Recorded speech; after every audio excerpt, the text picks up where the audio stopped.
Bonjour, bonsoir, bienvenue sur la chaîne du Sorcereur. Et aujourd'hui, oula, j'ai un peu fait n'importe quoi. Voilà. Ouais. Aujourd'hui, on va faire comme d'habitude une réaction vidéo.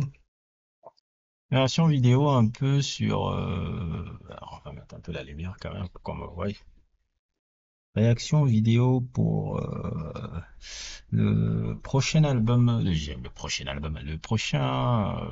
trailer un peu, le trailer sur le prochain film de Superman, réalisé par James Gunn, celui qui est responsable des Gardiens de la Galaxie, et surtout celui qui est aussi responsable d'un génial film, un peu que peu de gens le connaissent un peu par rapport à ça, qui était avant les Gardiens de la Galaxie, qui s'appelait Super avec Rainn Wilson, comment il s'appelle encore? Ah bon, il est devenu un gars, c'est devenu un gars, on va l'appeler Elliot Page quand il est à la période où il s'appelait Ellen Page, avant la l'époque là où il était une fille. Et le troisième, Kevin Bacon aussi, ce qui était un peu une sorte de Kick-Ass sous Prozac.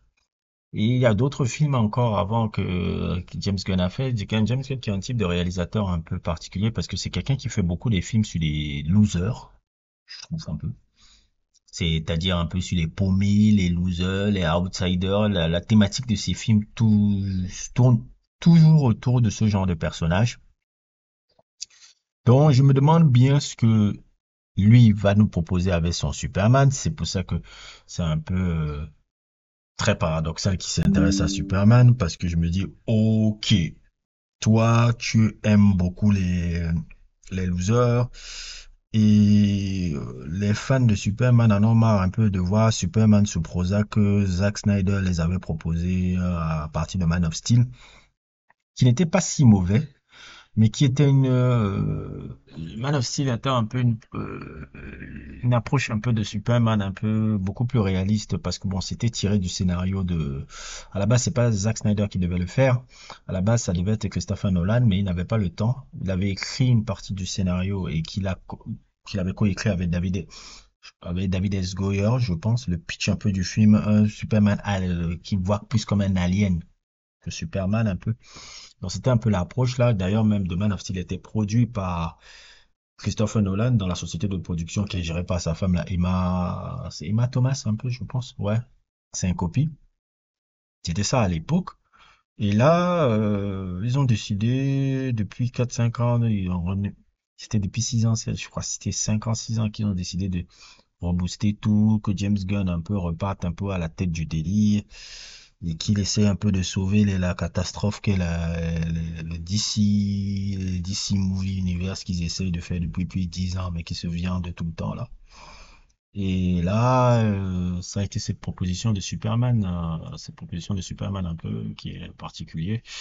Je dois avouer que parmi les films de Superman que j'ai le plus aimé, les adaptations cinématographiques de Superman, il y a particulièrement je pense qu'il y a le Superman 2, la version avec Richard Donner, parce qu'il y a une version qui était faite par Richard Lester, le réalisateur, parce que Richard Donner s'était fâché avec les producteurs un peu à l'époque, et il avait ressorti sa version de Superman 2 en 2006, et c'était une superbe version. Je pense que si on l'avait laissé faire le truc, c'est pour moi l'une des meilleures histoires de Superman jamais fait. Et puis la version de Bryan Singer, Superman Returns. Ça, je ne comprends pas pourquoi les gens ont craché sur le truc là à l'époque là. Pour moi, c'est la meilleure adaptation de Superman sur grand écran. Littéralement. Quand on me demande, largement supérieure à celle de Richard Donner même d'ailleurs. Les deux films. Je ne sais pas, je ferai un jour un sujet bien détaillé pour vous expliquer pourquoi Superman Returns est un super film. Parce que souvent les gens, ils ont mal les trucs, mais bon, c'est un peu l'époque un peu qui le veut ça parce que Superman, il était apprécié dans les années 80-90, un peu les périodes un peu réganiennes. Quand, après le 11 septembre, un peu le personnage de Superman devenait un peu désuet.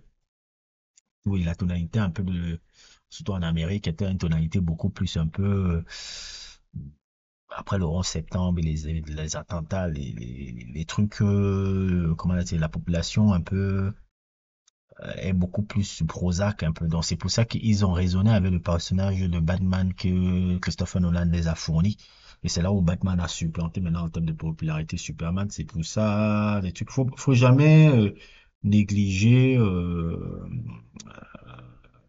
l'importance un peu politique et sociale un peu d'un environnement pour voir comment Hollywood fait ses mutations.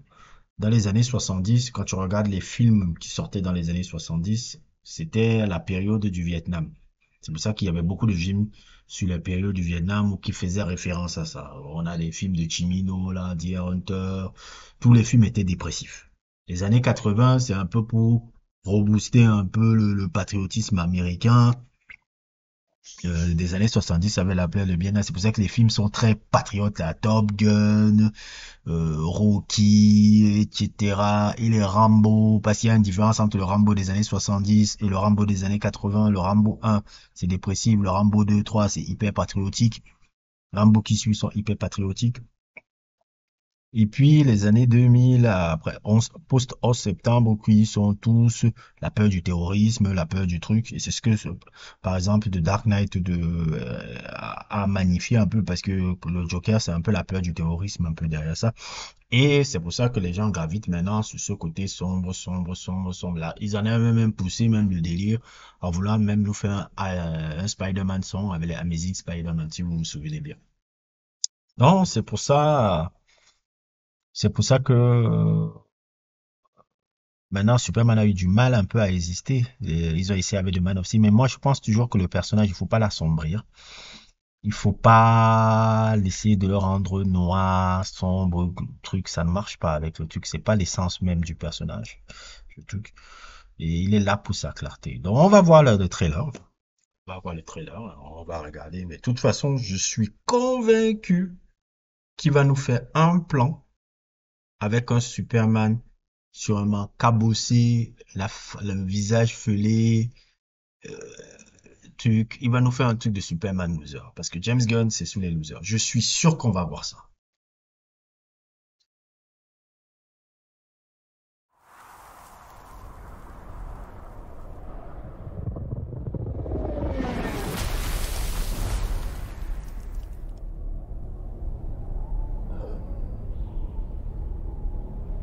Attendez, cabossé. J'ai pas dit. J'ai pas dit.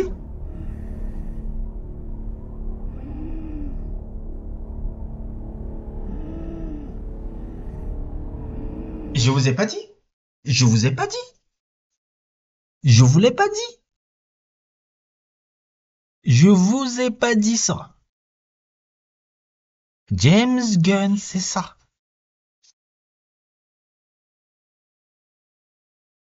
J'étais sûr qu'il allait faire ça.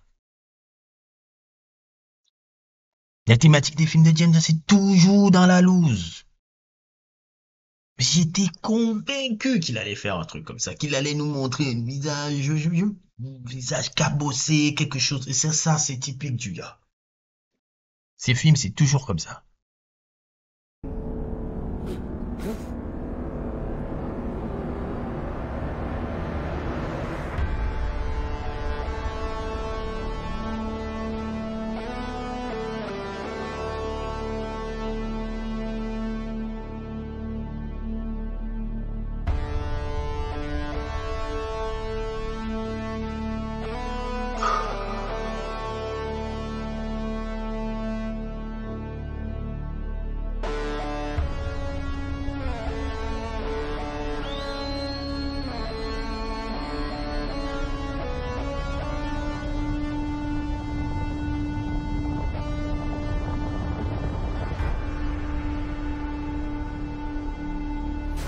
Crypto. Home. Take me home.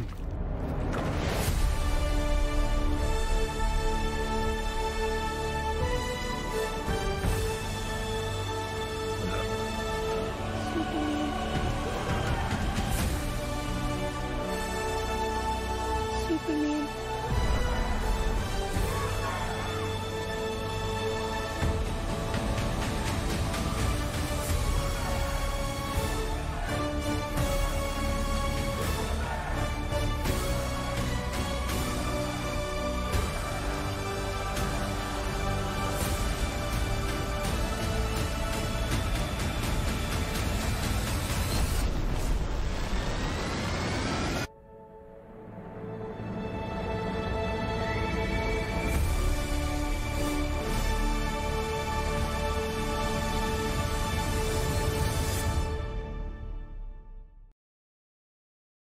J'étais sûr qu'il allait nous faire un plan pareil. Ça, je savais. Et la première image, c'est de Superman qui se crache.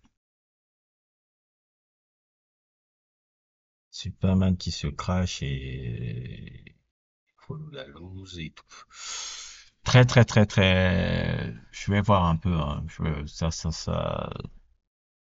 Je n'ai pas d'avis pour ce que je vais voir là. Je sais qu'il s'inspire de All Star Superman de Grant Morrison. Il y en a plusieurs comics, hein, mais globalement, ce qu'on a dit, il y avait All Star Superman de Grant Morrison, qui est un super comics que je vous recommande un peu. C'est peut-être pour moi l'une des plus belles histoires de Superman jamais écrites. Grant Morrison, c'est l'un des plus grands scénaristes de comics de tous les temps. Bon, il a un truc là aussi sur Batman Arkham Asylum. Il a des All Star Superman, il l'avait transformé un peu comme les 12 travaux d'Hercule, un peu si je me souvenais bien. Tout que ça va faire des 7 ans, 8 ans que je l'avais lu, hein, donc ça, je ne sais plus exactement un peu le speech, la trame un peu, mais globalement, c'était un peu un Superman mourant qui faisait ses 12 travaux d'Hercule avant de mourir. C'était un peu ça, un peu, et qui ressemblait à qui fait ses 12 travaux sur Terre avant de mourir. C'était un peu, en gros, ça, et ça ressemblait un peu aux 12 travaux d'Hercule, un peu. C'était pour ça que c'était, si je me trompe pas, c'était divisé en 12 tomes, si je me souviens bien. C'était ça un peu. Ça, c'est ce que j'ai trouvé. Mais un autre truc que j'ai trouvé intéressant, et je suis bien curieux de voir ça, parce que si ça marche, si ça marche dans l'inspiration que j'ai découvert un peu dernièrement, ce que j'ai découvert dans l'inspiration, ça c'est mon ami Zanzo qui me l'a dit. Mon ami Zanzo me l'a dit que le film s'inspire aussi, que James Gunn s'est essayé de s'inspirer de ce fabuleux film-là. Je sais que c'est pas un film que beaucoup de gens ont vu, mais certains gens de génération, mais pour les cinéphiles, c'est un film un peu, si tu es cinéphile, tu vas connaître ce film-là. Mr. Smith Goes to Washington de Frank Capra, qui a l'inspiration un peu de ce fabuleux chef-d'œuvre. Voilà. Pour ceux qui ne connaissent pas ce film, c'est un film avec James Stewart un peu, et tout, c'est l'histoire un peu d'un jeune sénateur qui vient d'être élu un peu par le gouvernement et il essaye de mettre en place un projet de loi particulier un peu pour la ville ou quelque chose comme ça, mais il se heurte un peu à la corruption, à la malversation, un peu les malversations un peu politiques qui lui permet pas et autres. Et tout. C'est un film fabuleux. C'est un film extraordinaire. C'est l'un des plus grands films de l'histoire d'Hollywood, ce truc-là. Si vous ne l'avez jamais vu et tout, et je vous conseillerais même de regarder la plupart des films de Frank Capra. Je n'ai pas vu toute la filmographie des films de Frank Capra, mais bordel, ce gars-là, tous les films qui m'ont donné la chair de poule. Mrs. Smith Goes to Washington, Mr. Deeds Go to Washington aussi, je pense. Euh, le plus grand film de Noël jamais fait. It's Wonderful Life, toujours avec James Stewart. J'ai même envie de faire un sujet. J'essayais de faire un sujet sur ce film-là pour Noël. Mais je n'ai pas su dans l'écriture et dans le truc un peu ce que je pouvais proposer. Donc j'ai pas pu le faire. J'ai pas pu le faire. Mais c'était quelque chose que je prévoyais l'année passée pour le faire pour ce Noël-là. Mais après, je n'avais pas d'angle, pas d'inspiration un peu pour le faire. It's Wonderful Life de Frank Capra. Si vous n'avez jamais vu ce film-là, c'est le plus beau film de Noël. Chaque fois que on a la période de Noël, je le regarde. Le 25 décembre, je le regarde tout le temps. C'est le plus beau film de Noël jamais fait. Si vous l'avez jamais vu, allez le regarder. Et un autre encore film encore qu'il avait fait, Frank Capra, c'est, comment ça s'appelle? Meet John Doe. Avec, comment il s'appelle encore? Comment il s'appelle le mec là? Gary Cooper, voilà. C'est ça, celui que je cherchais le nom. Avec Gary Cooper. Excellent, magnifique. Parce que les films de Frank Capra en général, c'est des films un peu, ça paraît un peu bateau ce que je dis, mais des films un peu social. Il y a toujours un rapport entre un personnage qui est confronté contre l'hypocrisie un peu d'une société soit corrompue, soit très capitaliste. Il y a toujours ce rapport-là. La plupart des films, en tout cas, que j'ai vu de lui, même It's Wonderful Life, c'est hyper social. Hyper social. Il y a toujours un rapport entre le capitalisme et le communisme et la solidarité du peuple, parce que les personnages sont toujours des personnages qui sont toujours des représentants du peuple dans ce film-là, dans les films de Frank Capra, et justement, le Mr. Smith Goes to Washington entre un peu dans la thématique un peu de ce genre de truc, et me dire qu'ils se sont inspirés de ce film-là pour faire le film, pour faire le truc de Superman, je vois déjà la direction dans laquelle ils vont prendre. Même avec les trucs, je vois déjà un peu la direction qu'ils vont prendre. Mais maintenant, est-ce que dans l'exécution, ça peut être très bien? On verra. Mais en tout cas, l'idée de prendre ce film-là comme inspiration, moi, je trouve que c'est parfait. C'est parfait. Maintenant, dans l'exécution, dans le truc, c'est ça qui est le truc. Parce que tu peux avoir une bonne idée d'inspiration. Après, maintenant, c'est l'exécution qui va être dont on va essayer de voir le truc. Ben, Mr. Smith Goes Washington. Si vous n'avez jamais vu ce film-là, moi, je vous dis, hein, ça me donne des frissons. Rien que la scène de fin avec James Stewart, le speech, là, oh, non. Ça, c'est des films c'est des films à voir. C'est des films à voir, ça. Donc, si je me dis qu'ils sont inspirés de Superman pour faire ça, on verra, on verra, on verra. De toute façon, James Gunn, voilà, hein. Peut-être il pourra faire un film de super-héros qui m'intéresse parce que les Gardiens de la Galaxie, je m'en contrefichais complètement. Son seul film de super-héros que j'ai kiffé, c'est Super. À part ça, le reste, là, Gardiens de la Galaxie, là, ça m'intéresse pas trop. On verra, on verra, on verra. N'hésitez pas à liker, n'hésitez pas à vous abonner et à plus pour d'autres aventures.